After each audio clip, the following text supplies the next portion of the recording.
नमस्कार, मैं हूं आपके साथ विभा उपाध्याय और आप सभी दर्शकों का अन्नदाता कार्यक्रम में स्वागत करती हूं। हमारे देश का किसान जन का पोषक है, वो श्रम का देवता है, अन्नदाता है। उसमें ही भारत की आत्मा निवास करती है और ऐसे ही किसानों की प्रगति के लिए हम खेती बाड़ी से जुड़ी हुई बहुत सी नई लाभकारी जानकारियां हर रोज सुबह लेकर आते हैं। तो चलिए कार्यक्रम शुरू करने से पहले देखते हैं क्या है आज के अन्नदाता में। भेड़ बकरी की उचित देखरेख से मिलेगा अधिक मुनाफा।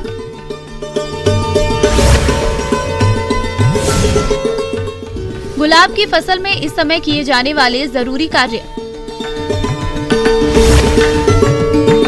नमस्कार किसान भाइयों, आज हम चर्चा करेंगे कि बकरी पालन और भेड़ पालन में बारिश ऋतु में आने वाली जो समस्याएं हैं उनके बारे में। देखिए किसान भाइयों, बारिश का मौसम भेड़ बकरी के लिए अच्छा नहीं माना जाता है, क्योंकि भेड़ बकरी को पानी से दूर ही रहती है। रखरखाव की अगर हम बात करते हैं तो इनको चराने का जो बंदोबस्त है वो हमें करना है, और साथ ही साथ जब बारिश होती है और ये बाहर नहीं जा पाते हैं तो हम इनको सूखे स्थान पे रखें और हम अच्छे से रखें और सूखा स्थान दें ताकि कीचड़ में ना जाए, अन्यथा ब्याने में उसे तकलीफ हो सकती है, गंदगी से उसको इन्फेक्शन हो सकता है। ऐसी स्थिति नहीं आए इसलिए हम उसको या जो गुआड़े हमारे हैं पक्के हैं तो उनकी धुलाई करने के बाद में फिनाइल का उपयोग करके और उसको सुखाने की व्यवस्था करें और पशुओं को उसमें सूखे स्थान पे रखें। आज के समय में बकरी और भेड़ पालन कम लागत में अधिक लाभ देने वाला व्यवसाय है। इस व्यवसाय से निरंतर लाभ मिलता रहे, इसके लिए समय समय पर इनकी देखरेख करना बेहद जरूरी होता है। ऐसे में भेड़ और बकरियों के लिए उचित आवास की व्यवस्था होनी चाहिए।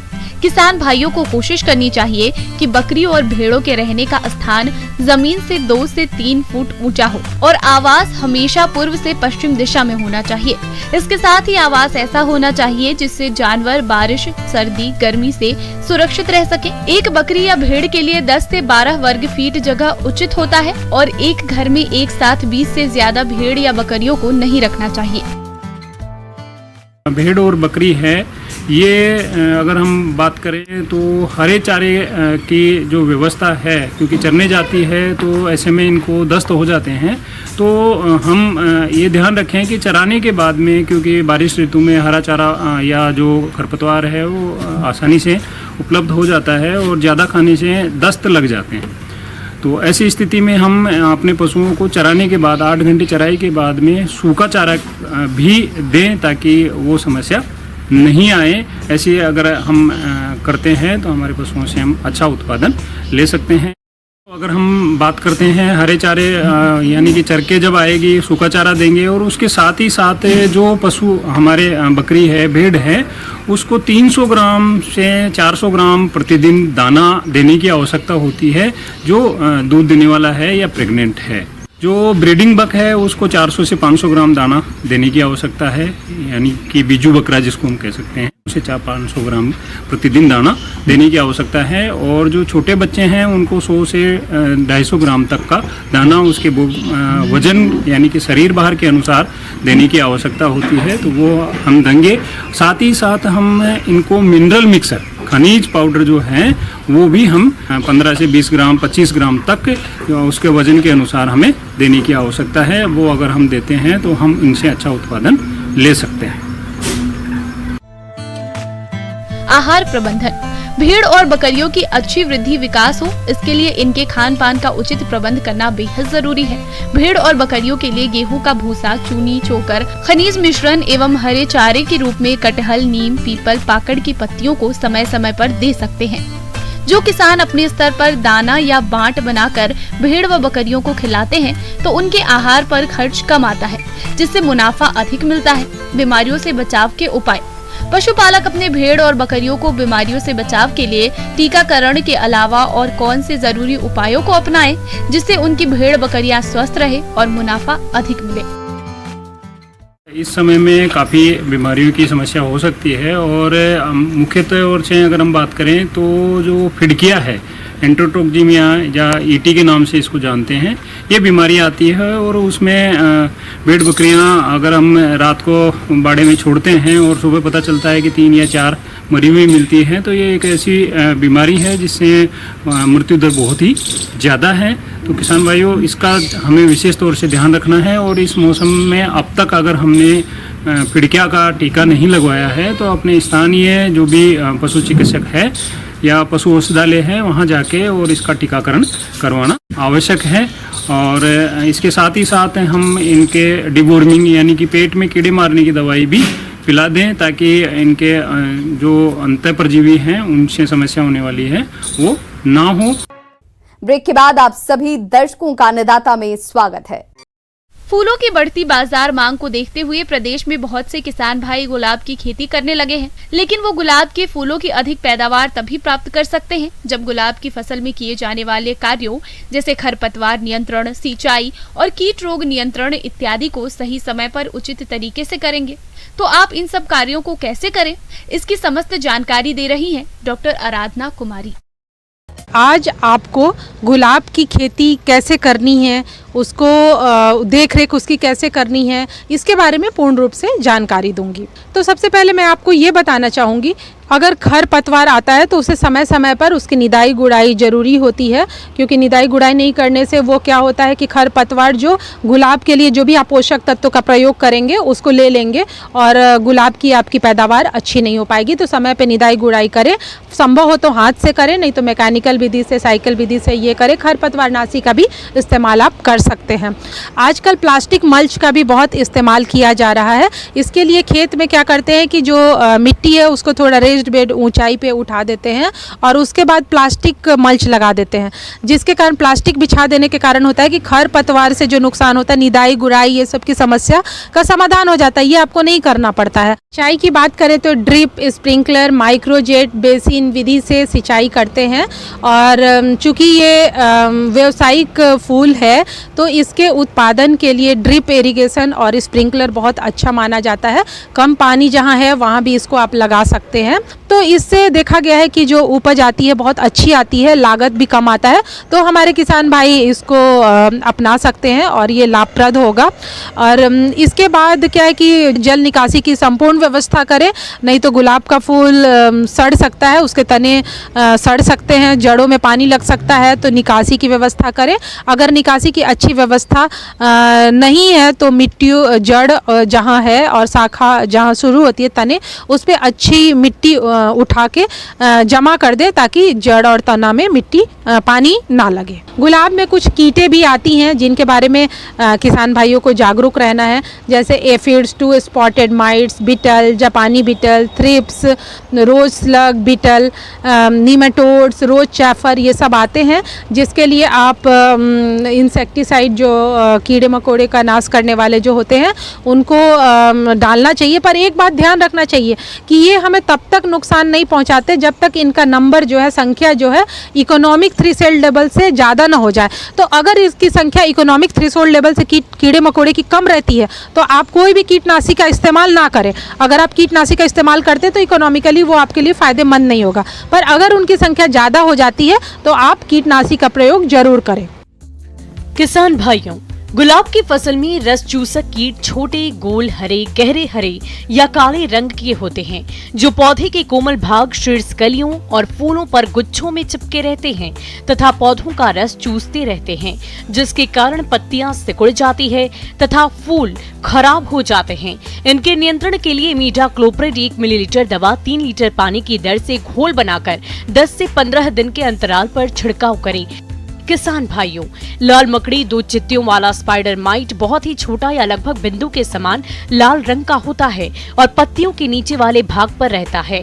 यह पत्तियों एवं पौधों के कोमल भागों से रस चूसता है। नई शाखाओं में मकड़ी जाल बनना, कलिकाओं एवं फूलों का नुकसान, जिससे वे रंगहीन हो जाते हैं। पुष्पों का आकार बिगड़ जाता है। इस कीट की रोकथाम के लिए ओमाइड 2 मिलीलीटर दवा प्रति लीटर पानी के हिसाब से घोलकर छिड़काव करें।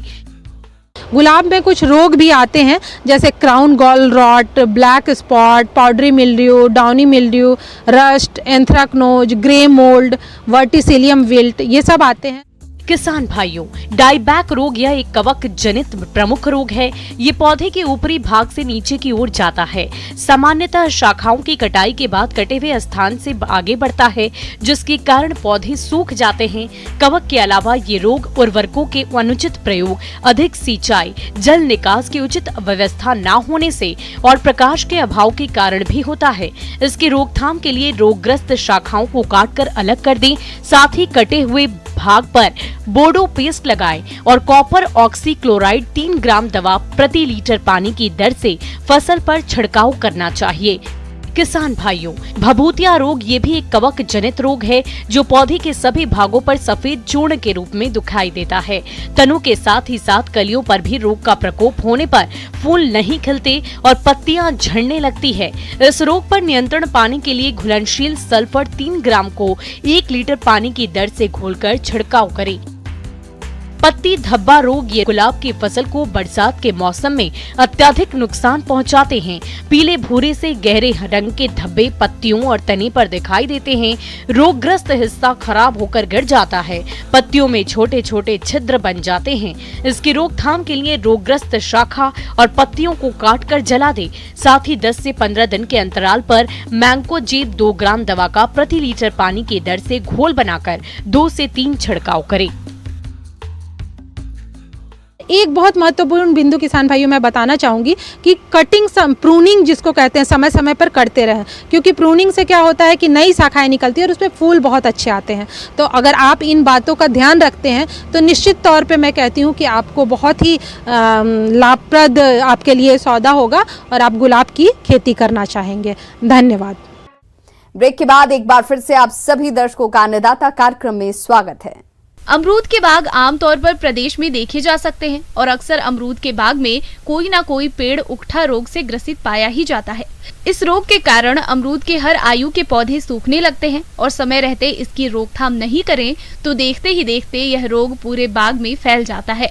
इसलिए उकठा रोग की रोकथाम के लिए आप कौन कौन से उपायों को अपनाएंगे, आइए जानते हैं डॉक्टर मनोज वर्णवाल से। किसान बंधु, खास करके हम लोग जब फल की बात करते हैं तो अमरूद भी एक प्रमुख फसल है जिसमें खास करके मुरझाने वाली बीमारी बहुत ज़्यादा देखने को मिलता है। इस समय देखा जाता है जो पौधा पुराना हो जाता है, खास करके वो 10 साल का या कह सकते हैं उससे ज़्यादा, उसमें इस रोग का लक्षण बहुत ज़्यादा आता है। तो ये रोग वास्तव में एक फफूंद के द्वारा होता है। अमरूद में उकठा रोग, जिसको हम लोग मुरझाने वाली बीमारी भी बोलते हैं या इसको मलानी रोग भी बोलते हैं। उकठा रोग फ्यूजेरियम फंगस से फैलता है। यह भोजन के साथ पेड़ की जड़ों के अंदर प्रवेश कर जाता है और भोजन नलियों को जाम कर देता है, जिससे पेड़ के ऊपरी भाग तक भोजन नहीं पहुंच पाता और पेड़ सूख जाता है। अमरूद के उत्पादन में यह सबसे बड़ी समस्या है। इसमें शाखाएं ऊपर से सूखनी शुरू हो जाती है और पूरी सूख जाती है। बाद में पूरा पौधा सूख जाता है। यह रोग वर्षा ऋतु में सबसे अधिक देखा जाता है। उकठा रोग उन क्षेत्रों में भी अधिक होता है जहां जल भराव की समस्या लंबे समय तक बनी रहती है। तो उकठा रोग का लक्षण अमरूद में खास करके उसके जो टिप पोर्शन होते हैं या कह सकते हैं कि जो पौधा का सबसे ऊपर का पोर्शन या ब्रांच के सबसे साइड वाला उसका ऊपर का पोर्शन, उसमें सबसे पहले दिखाई पड़ता है। होता है क्या, इस रोग के कारण से उसका टिप, कोई भी पौधा का जो सबसे टिप होता है टॉप वाला, वहाँ से वो सूखना शुरू होता है और वो जड़ की ओर धीरे धीरे बढ़ने लगता है। ऐसा देखा जाता है।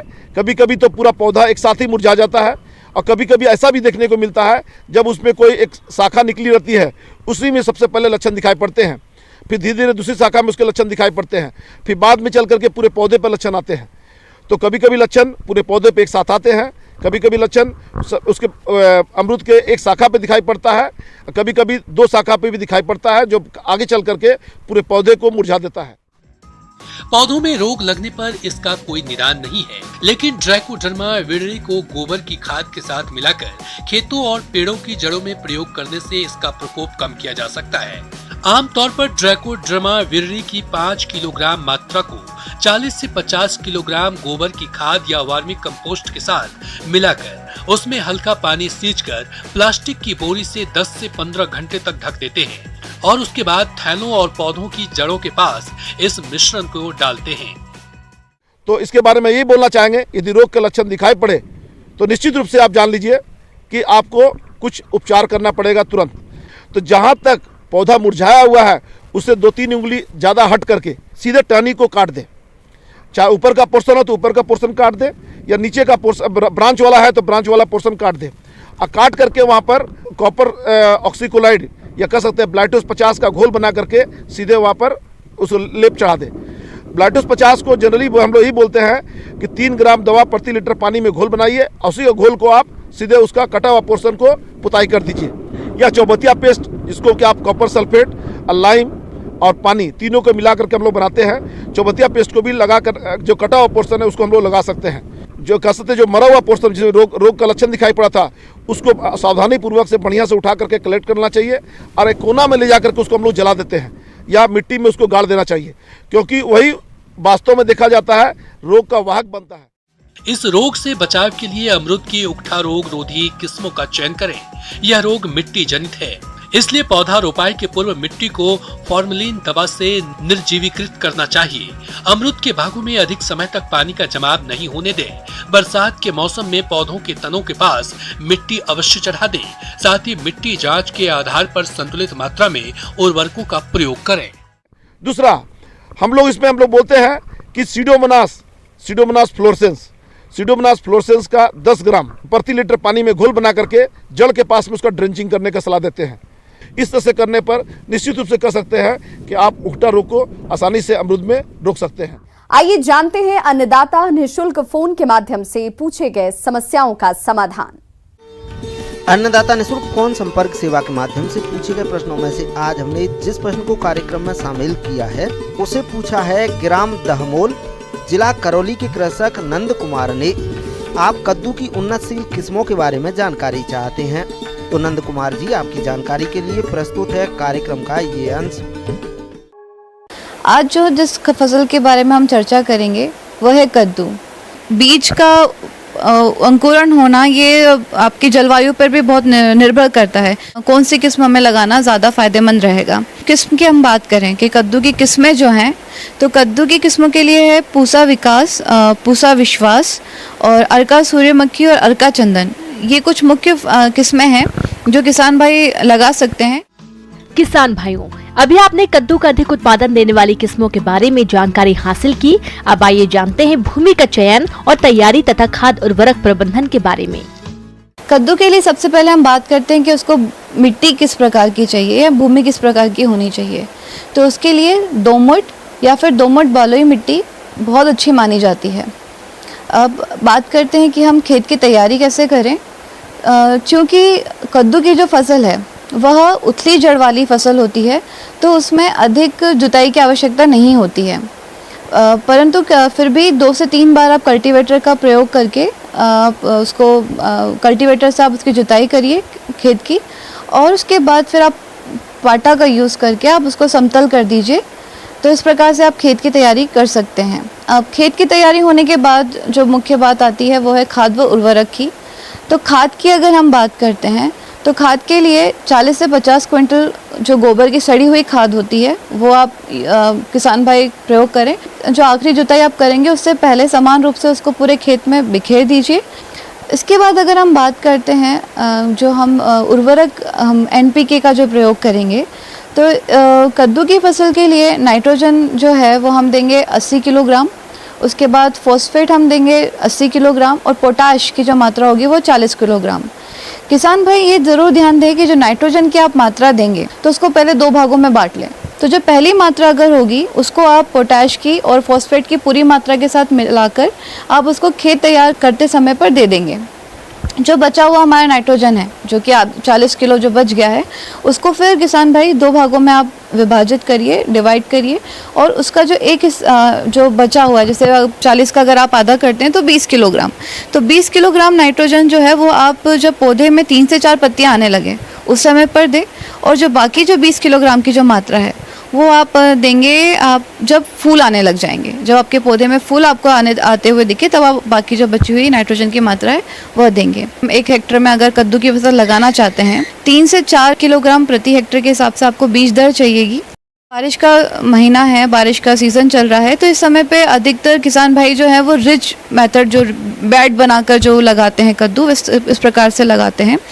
तो इसके लिए आप 2 मीटर से 2 मीटर इंटू 2 मीटर, मतलब 2-2 मीटर के आप डिस्टेंस रखिए प्लांट टू प्लांट और रो टू रो के बीच में लगाए, क्योंकि इससे आप अपनी उपज भी बढ़ा सकते हैं और जो जर्मिनेशन रेट है, मतलब जो जर्मिनेट करता है बीज, उसकी दर को भी आप बढ़ा सकते हैं। एक नजर डालते हैं राज्य के कुछ मंडियों के प्रमुख फसलों के बाजार भाव पर।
किसान भाइयों, कृषि संबंधित समस्या और सुझावों के लिए आप हमें इस पते पर संपर्क कर सकते हैं। प्रोड्यूसर अन्नदाता, news 18 Rajasthan, Ramoji film city, Hyderabad 501512। साथ ही आप हमें ईमेल भी कर सकते हैं। हमारा ईमेल है p18annadaata@nw18.com। इसके अतिरिक्त आप हमें निःशुल्क हेल्पलाइन नंबर 180088922163 पर सोमवार से शनिवार सुबह 10 बजे से शाम 4 बजे के बीच संपर्क भी कर सकते हैं। अब समय हो रहा है आपसे विदा लेने का। कल फिर होगी मुलाकात कृषि से जुड़ी महत्वपूर्ण जानकारियों के साथ। नमस्कार।